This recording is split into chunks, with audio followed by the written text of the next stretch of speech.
नमस्कार, लोकमत राजस्थान में आप सभी दर्शकों का स्वागत है। मैं आपके साथ मोनिका राठौड़। आइए रुक करेंगे आज की कुछ खास खबरों की ओर।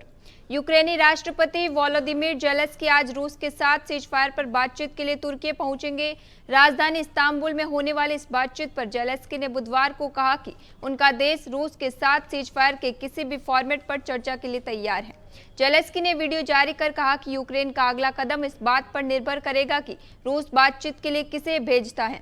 रूस ने अभी तक इस बातचीत के लिए अपने प्रतिनिधिमंडल का ऐलान नहीं किया है। पिछले हफ्ते जेलेंस्की ने बातचीत के लिए रूसी राष्ट्रपति पुतिन को बुलाया था, हालांकि पुतिन इनसे इनकार कर चुके हैं। बलूच नेता मीर यार बलूच ने पाकिस्तान से बलूचिस्तान की आज़ादी का ऐलान किया। उन्होंने इसके पीछे दशकों से बलूच लोगों के मानवाधिकार हनन, किडनैपिंग और हिंसा का हवाला दिया। मीर यार बलूच ने एक्स पर पोस्ट में कहा कि बलूचिस्तान के लोगों ने अपना राष्ट्रीय फैसला दे दिया है और दुनिया को अब चुप नहीं रहना चाहिए। उन्होंने कहा, आओ हमारा साथ दो। उन्होंने लिखा कि बलूच लोग सड़कों पर हैं और ये उनका राष्ट्रीय फैसला है कि बलूचिस्तान पाकिस्तान का हिस्सा नहीं है। दुनिया अब और मूक दर्शक नहीं रह सकती। उन्होंने भारत और ग्लोबल समुदाय से बलूचिस्तान की आज़ादी के लिए मान्यता और समर्थन मांगा। जम्मू कश्मीर के पहलगाम में 22 अप्रैल को आतंकियों ने पर्यटकों को निशाना बनाया था। इस हमले में 26 लोगों की मौत हुई थी। इसके बाद भारत सरकार ने पाकिस्तान पर कई सख्त कदम उठाए। वहीं भारत ने सिंधु जल संधि को रोकने का ऐलान किया था। भारत के इस कदम से पाकिस्तान घुटनों पर आ गया है। अब फिर भारत के सामने पाकिस्तान गिड़गिड़ाने लगा है। पाकिस्तान ने भारत से अपने निर्णय पर दोबारा विचार करने की गुहार लगाई है। मीडिया रिपोर्ट्स के मुताबिक भारत के जल शक्ति मंत्रालय को पाकिस्तान के जल संसाधन मंत्रालय ने एक पत्र लिखा है।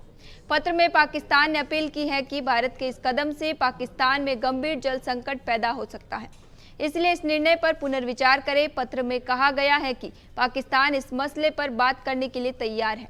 अमेरिकी राष्ट्रपति डोनाल्ड ट्रंप ने बुधवार को कतर में भारतीय बिजनेसमैन मुकेश अंबानी से मुलाकात की। इसी दौरान दोनों ने हाथ भी हिलाया। मुकेश अंबानी कुछ देर रुककर ट्रंप से बात करते हुए भी नजर आए।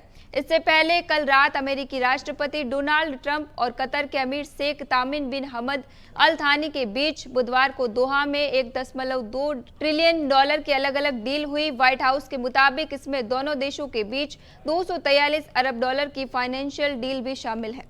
इस फाइनेंशियल डील में कतर एयरवेज द्वारा बोइंग विमानों की खरीद, हथियारों की खरीद, नेचुरल गैस और क्वांटम टेक्नोलॉजी से जुड़े सौदे शामिल हैं। मध्य प्रदेश हाईकोर्ट के आदेश के बाद आखिरकार पुलिस ने बुधवार रात करीब 11 बजे मंत्री विजय शाह के खिलाफ एफआईआर दर्ज कर ली। इंदौर के मानपुर थाना में उनके खिलाफ केस दर्ज किया गया है। मंत्री विजय शाह ने कर्नल सोफिया कुरैशी पर विवादित बयान दिया था, उन्हें आतंकियों की बहन बताया था। मध्य प्रदेश हाईकोर्ट ने उनके इस बयान पर स्वतः संज्ञान लिया था। जबलपुर हाईकोर्ट के जस्टिस अतुल श्रीधरन और जस्टिस अनुराधा शुक्ला की बेंच ने डीजीपी को मंत्री शाह पर एफआईआर के निर्देश दिए थे।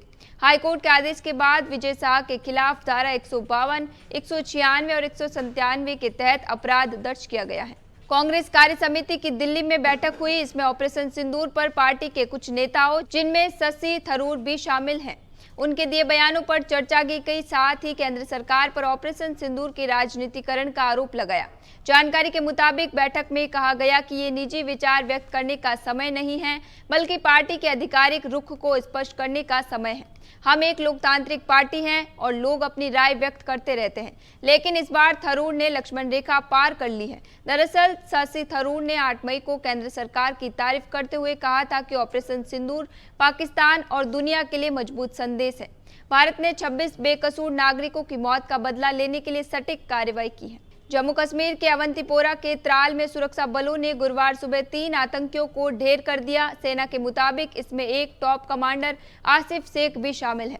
इसके अलावा आमिर नजीर वानी और यावर अहमद भट्ट को भी ढेर कर दिया गया है। ये तीनों पहलगाम हमले के बाद सरकार की तरफ से जारी 14 आतंकवादियों की लिस्ट में शामिल थे। हालांकि अधिकारियों की तरफ से आतंकियों की मौत की पुष्टि होना बाकी है।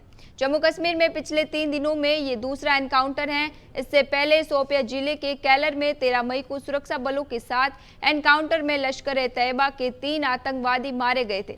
बुधवार को कैलर से ही भारी मात्रा में हथियारों का जखीरा बरामद हुआ है। लखनऊ में गुरुवार सुबह चलती एसी बस में आग लग गई। हादसे में 5 यात्रियों की जलकर मौत हो गई। मृतकों में मां, बेटी, भाई, बहन और एक युवक हैं। बस में करीब 80 यात्री थे। स्लीपर बस बिहार के बेगूसराय से दिल्ली जा रही थी। हादसा आज सुबह 4:30 बजे आउटर रिंग रोड पर मोहनलालगंज के पास हुआ। उस वक्त ज्यादातर यात्री सो रहे थे। यात्रियों ने बताया कि बस में अचानक धुआं बढ़ने लगा। लोगों को कुछ समझ नहीं आया। कुछ ही मिनटों में आग की तेज लपटें उठने लगी और बस के अंदर भगदड़ मच गई।